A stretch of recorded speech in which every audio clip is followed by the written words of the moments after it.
What's cracking, guys? Bruce Madsen here, your host show of Metric Scout Fantasy Football. I'm starting a new segment here for the show, and I think it's going to be a good idea. What I'm going to be doing is reading the news blurbs of what's been happening, then dropping a quick take on the players. You guys feel free to comment. Matter of fact, I'd love it if you did. It helps sparks things up in the comment section, makes it more of a forum. You guys talk amongst it. What you think of these players, what you think of the take, whatever. I'm just thinking off the cuff on these players. I just want to give a live reaction as I look through it. I didn't really look through the news. I know about a lot of it, but some may surprise me, some may not. I don't know. This is a new thing I want to do here. Read the news and give you my thoughts on some of these players, their dynasty perspectives, and all that stuff. But let's go ahead and start up here. I got this off dynastyleaguefootball.com, going off their headlines. I'll read their headlines. I may read a little bit. I'll just do whatever I want here. If there's something you want to point out, comment sections for that. Smash that like button while we're at it, and also hit that subscribe button so you don't miss another show. But first things first, Brevin Jordan, best kept secret. Talking about his stats, his ability to move up as an option at tight end. I like Brevin Jordan a lot for Dynasty. I think he's a good, cheap asset. I think he's very undervalued. I think he's a player that could take a big step up. Devy-wise, a long time ago, he was being highly valued. Tied in one in Devy for a long time, above Pitts before Pitts started to really break out, really be productive. Brevin Jordan's got some talent. I like him at the price tag, and I feel like his value is going to steadily go up through the offseason as we get closer to redraft season, because people are going to start looking at him as a late round flyer, and then that's going to bump him up in Dynasty. He should be valued a little bit more considering second-year players already showed some gusto. Moving up here, and Cedric Wilson, a best-kept secret. I'm not even going to read that. I'm going to let you know my feelings on Cedric Wilson. I think he's ghost. I think he's dust. I didn't like him at Dallas. I didn't like he was over-targeted at Dallas. I don't like him here at Miami. I think Miami's got too much competition. I feel like volume's not going to be there. Why target him when you can target Waddle and Reek? Especially when they can get you that yak, that speed down the field. I am leaving Wilson off my rosters. I didn't like him when he was productive in Dallas. I thought he was an insta-sell there. Not a big fan of Cedric Wilson. I'm not a big fan of him. Quez Watkins, the same headline on all these guys, but I don't care. Quez Watkins, best kept secret. I think he's a stash. I think there's a lot of competition there. The volume in Philadelphia is very questionable. You got Goddard, you got Devonta Smith, and obviously A.J. Brown. Quez Watkins can give you value as a splash play. Definitely value as a splash play. He's shown that last year. He can give you those quick hitters. Best ball, as a late round guy, love it, because he's going to give you a game or two this season. You don't know when. That's the thing about stashing him, too, in traditional leagues. You don't know when. But if things go to hell with your team and Watkins is there on the waiver wire, you may want to pick him up, throw him in. Or if you got deep leagues, he may be your wide receiver 8, 9, 10. Like how I talk about, though, in these trade videos, that if you have back-end wide receivers that you can trade for something, and you can get a 4th or 5th, whatever, and you can pick up a guy like Quez Watkins in their place and get similar production, you may want to do that. Quez Watkins is interesting. I don't see him yielding high results in Dynasty, but he's the guy that has some splash potential where he can help you out from time to time. Travis Etienne will be full go. I saw clips on this. I will be having clips, or I'll post that clip here shortly on this channel, so you might want to stay tuned for that. But Travis Etienne looking like he's moving well, looking like he's going to be able to go play this year and do well, not be limited and all that. It's a good thing to see. And good production profile coming out of Clemson. Can catch the ball in the backfield.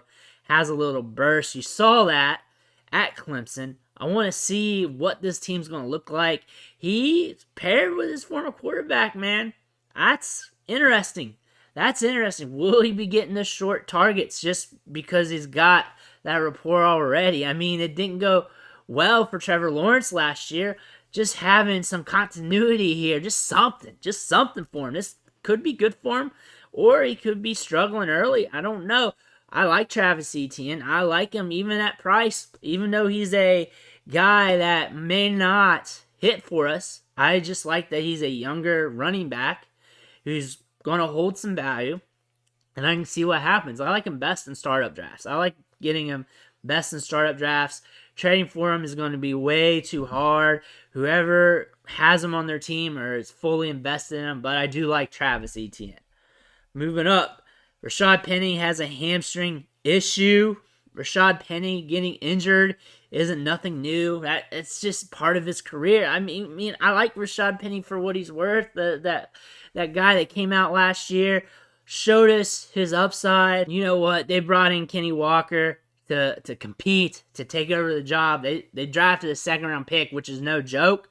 Rashod Penny really needs to have a good season this year. Value is cheap. After this issue, it's probably going to be cheaper, and his value is going to make him very obtainable like he used to be. You could draft him, you could trade for him for probably pennies on the dollar. Just see what happens, but I wouldn't be expecting the moon out of this dude either. Next, Rashod Bateman is ready, and I'm ready for Rashod Bateman. Rashod Bateman to the moon. Rashod Bateman for president. Rashod Bateman team everything. Rashod Bateman cash all day. Wide receiver 1. I see that in his upside. Probably going to fall in the upper part of the wide receiver 2 bubble. The volume of this offense, especially in the passing part, is going to be very interesting, but I like Rashod Bateman. Rashod Bateman is one of my favorite prospects. I like him a lot. I've got 100 videos on him pretty much on this channel. You got to know this. And it's no surprise that once they trade Marquise Brown, that a lot of people are going to be hot and heavy on Rashod Bateman. This is proven that they are looking to him to be the alpha. I look for him to take the ball and run with it. Week 1, week 2, easy. I look for him to be a heavy target hog early. Next, Tua Tagovailoa, breakout player. Dolphins quarterback Tua Tagovailoa was listed as one of 6 players poised for a breakout in 2022. This looks like it's from CBS Sports here. I like Tua. I like him. I like his value in 1 QB leagues. And all quarterbacks hold a lot of value in Superflex. But I like what he's paired with. Tyreek Hill, Jalen Waddle. A lot of upside there. I feel like step forward in his development, he can give you something. And I feel like he didn't rise too much in value, especially getting those extra weapons. I figured he'd be getting a lot of more boom to his value over on Dynasty. A lot of people talking about more in redraft, but we're not getting that. I like that price point there because I'm chasing upside. I'm just going to chase the dragon here to it and hope it hits. It could not. It could be fatal, but I'll have another quarterback there as insurance because I know he's a prospect who is volatile here because it could either go to the moon or go all the way down to nothing. So I'll make sure I'm insured with another good quarterback or a decent quarterback or whatever. But I'm in favor for Tua. I liked him coming out of college. Gabe Davis, breakout player. He's part of that 6 from CBS Sports. I think Gabe Davis is fine. A lot of people are wanting him to be a wide receiver 1, high-end wide receiver 2, predicting him to do big things this year. Let me know in the comments if you are. I see it going 2 ways. That happening or just him just moving up and down in that wide receiver 2 bubble, just teasing us. That could be in the cards here. Production-wise, you finished last season in the playoffs with a monster game against Kansas City. 8 catches, 208 yards or something like that. For that, just one 100-yard game on the season. Some other games where he had some production. The year prior, only one 100-yard game. Maybe a few games with some production. And Cole Beasley's gone. Jamison Crowder's in. Very interesting. They drafted Khalil Shakir. I said that wrong. 5th round this year's draft. Bills, very ambiguous at the wide receiver position. Stephon Diggs isn't getting younger. He's 28 years old. So, whatever it is, Gabe Davis has a chance to break out. Will he? That's another story. We got to see on that. Price tag's not super high, startup draft-wise. Trade value-wise, maybe a little bit. But he is a gamble. He's not a for sure thing. Moving up. Darrell Williams signs with Arizona. Don't really care. James Conner's there. I look for James Conner to be the guy until he's not. If he breaks down, yeah. Darrell Williams, Keontae Ingram. That's going to be an interesting battle between them two. Benjamin as well. I don't look for Darrell Williams to be a key sign that Keontae Ingram's not hitting it. I don't look for that being a sign that, Benjamin's not hitting it. I just see this as competition. We'll let this play out in camp. All these guys are dirt cheap. I like the Cardinals' offense, so this is another cheap asset, cheap player to invest in. Daniel Bellinger in the works with starters, New York Giants. I don't care. I don't really care that much. Rookie tight end, Dylan Bellinger. I don't care about tight ends that much. He's cheap. Put some nickels on him. Put some dimes on him. See if you can get him. Whatever. He's cheap tight end. Maybe it works. Maybe it doesn't. In the works. Whatever. Wan'Dale Robinson will rotate. So it looks like he's rotating into that slew of wide receivers they got. I'm really not going to read this. It's early. I see him being a value in rookie drafts. Third-round pick for his production. Draft capital, that is a big-time deal. Late second-round pick in rookie drafts. A lot of leagues. I've seen him go in the third in one of my leagues. That is crazy. He made a good catch the other day in OTAs. I see him working in the rotations. Almost common sense that he should. They spent that draft capital on him. Weird things are going on with Kadarius Toney. I look for Robinson to carve out some kind of role early, but it may not be equivalent to big-time fantasy production. He may be more of a good football player than an actual fantasy player, but he may give you some spike weeks or whatever, but we'll have to see. Tyson Williams signs with the Colts. We all know it's Jonathan Taylor's show, and he's pretty much an insurance policy at this point. Nothing really to see here unless you want to just stash him. Wasn't big on him anyways. Allen Robinson will be a weapon. Rams 22 receiver acquisition. He is a weird value. Startup drafts, he's expensive. Trade market, he's dirt cheap. You can get for a second-round rookie pick per the DLF trade finder, and that's happened multiple times. It's not like a 1 or 2 time scenario. It's happened multiple times. Allen Robinson's a weird value here on the market. Some people are valuing him high in the trade market. There's also people just dealing him off dirt cheap. Older wide receiver, injuries, played with bad quarterbacks, now with Matthew Stafford. I get it. I want to see how this plays out. But if I can get him for cheap, I'm going to do that. And I've pointed that out in a few videos here, that he's a cheap play off the trade market. Don't always look at ADP as value. Look at the trade market. The trade finder here on DynastyLeagueFootball.com is tremendous. John Mechie is special. What? Mechie is still rehabbing from a torn ACL, suffered during the SEC Championship game, and remains very limited in camp. But Cooks is already a fan of the young receiver. I love Brandon Cooks. Lauding his attention to detail and focus, Cooks already has a feel for the rookie and believes good things are to come. So this is analysis from Brandon Cooks on John Mechie.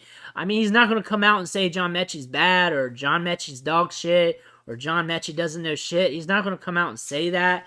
So you have to take this like glass half full, glass half empty type deal. Cooks is going to say good things. You're going to say good things about your teammates, especially the rookies coming in. You're going to say good stuff.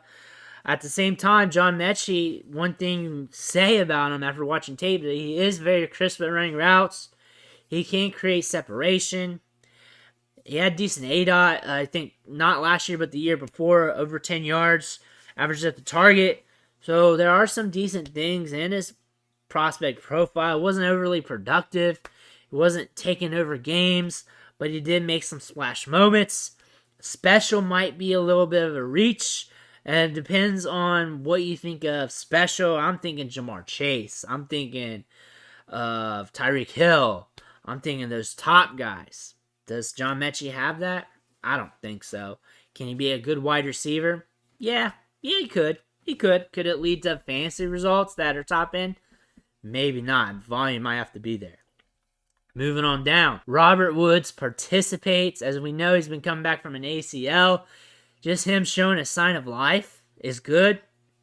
We saw him on a clip that he was participating in camp. It's good. He's 30 years old. That's big. Look for Treylon Burks to have a big role this year. Am I buying Robert Woods? How free? How free is he? Because I want a free player. And if he's free, I'll take it and see what happens. I'll dance with it. Am I excited about it? Nah. It's lukewarm. Robert Woods, good. But the end is coming near. It's coming sooner than later. He's a 30-year-old wide receiver coming off an injury in a low-volume passing offense who just drafted a first-round rookie wide receiver. How excited can you get? Moving on down here.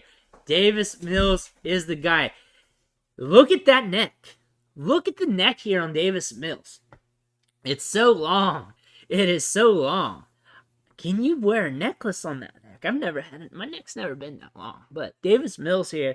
You know what? One of my dudes on YouTube, I forget his name. I want to shout him out, but I forget his name. He was touting up Davis Mills hard. Davis Mills hard on his channel. They had a couple videos on it. And I kind of bought in while I was watching it, but I never really said anything. But shout out to that dude.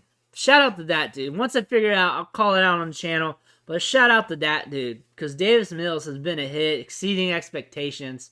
There's some people that need credit when they do things. That guy needs it. He has a big channel, though. It's like 10 times higher than this one. But Davis Mills, dude, really exceeding expectations. Cheap get at quarterback for Dynasty, redraft, or whatever. If you like cheap quarterbacks, Davis Mills is your guy. CeeDee Lamb bulks up. Cowboys receiver CeeDee Lamb says he's added 10 pounds of muscle and also grew half an inch this offseason. I don't know if science really agrees with this. What is he, like 22, 23 years old? I mean, growing half inch, is that in the cards still? Maybe. 10 pounds of muscle this offseason. Usually when guys say they added muscle, you lose muscle throughout the season. You lose muscle in training camp because the work rate, your nutrition isn't 100% there. So you really start to lose some of that. Also, you don't know if it's 10 pounds of muscle. That could be glycogen. That could be water weight. You don't know. I'm calling this cap. I don't think it's 10 pounds of muscle. You'd have to be on steroids for that to happen, and you'd have to have elite genetics. It's not possible. So this is all cap. He's probably just a little bigger. He's probably back to his original state pre or before the season, and with a little bit more. He's probably like 8 pounds heavier before last season, and he's probably a few pounds heavier than that. That's probably where he's at. It's 10 pounds of muscle, no. Grew a half inch, what the hell is that? I don't know. Science doesn't say that this is true. Colin Kaepernick works out with the Raiders. A lot of news going on this. Got the workout. Didn't get signed. So until he's signed with somebody, I don't really care for Dynasty. If you want him, you're in deep enough league or whatever, pick him up, do whatever. If you're in a super deep league. But until he's with a team, I don't care. Moving down, Desmond Ridder impressing early. This could be twofold because we're in t-shirts and shorts playing against no defense. So it's hard to tell, but let's see here. It's certainly early in the process, but Ridder is proving to be a quick study in the classroom. We kind of had that feel of him through the interviews and stuff, that he's very smart with it.